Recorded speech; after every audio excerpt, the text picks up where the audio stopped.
आपल्या सर्वांना परिचित आहे की विद्येची देवता आहे देवी सरस्वती। पण ही विद्येची देवी सरस्वती किती अनोखी आहे हे या श्लोकात अतिशय रंजक पद्धतीने सांगितले आहे।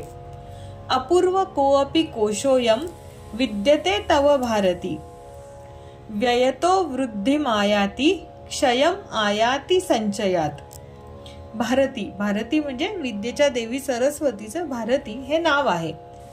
अपूर्व कोऽपि कोशोऽयं म्हणजे हे देवी सरस्वती, हे देवी भारती, तुझा जो विद्येचा खजिना आहे तो अतिशय अद्भुत आणि अनोखा आहे।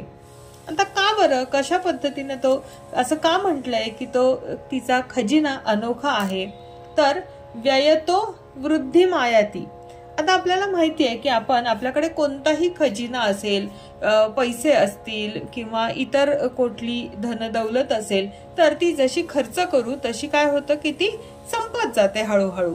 पण या विद्येच्या देवतेकडे जो खजिना आहे, जो विद्यारूपी खजिना आहे, तो व्ययतो वृद्धिमायाति म्हणजे व्ययतो, व्यय म्हणजे खर्च करणे। जसा आणि जितका जास्त प्रमाणात आपण तो खर्च करू तशी त्यामध्ये काय होतंय की वृद्धी होतीये, वाढ होतीये।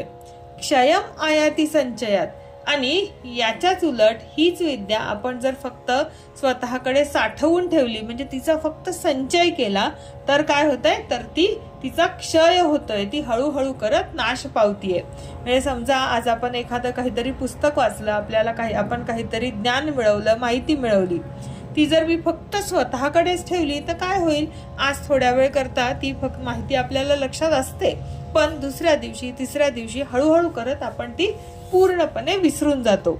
पण हीच माहिती जर आपण दुसऱ्याला दिली तर काय होतं की आपल्या ब्रेन मध्ये ती पुन्हा पुन्हा रिवाइज होते, आणि रिवाइज होते म्हणजे आजच्या भाषेमध्ये सांगायचं तर रिवाइज होते म्हणजे काय होतं की त्याच्यामध्ये हळूहळू करत वाढ होते आणि वृद्धी होते। आपल्या मेंदूमध्ये ती माहिती अत्यंत चांगल्या पद्धतीने ठसली जाते। आणि म्हणूनच असे म्हणतात की विद्या ही नेहमी दुसऱ्याला दिली पाहिजे।